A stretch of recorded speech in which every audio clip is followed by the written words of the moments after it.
How to use Apple Pay with your Vancity card. Hey everyone, welcome back. In this video, I will show you how to use Apple Pay with your Vancity card. So let's get started. First, as you have to open Apple Wallet on your iOS device, simply this app is pre-installed on your iOS device. If you not get it, install from the App Store. After you open Apple Wallet, you'll get this kind of interface. From here, at the top right, simply tap on plus icon. Now from here, simply tap on the option for debit or credit card. From here, tap on continue. Now from here, tap on enter card details manually at the bottom.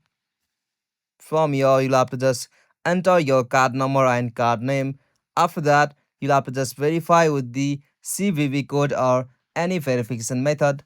After that, you'll be able to use your Vancity card with Apple Pay on your iOS device. If you found this video helpful, please make sure to like and subscribe for more videos like this. Thanks for watching. Have a good day.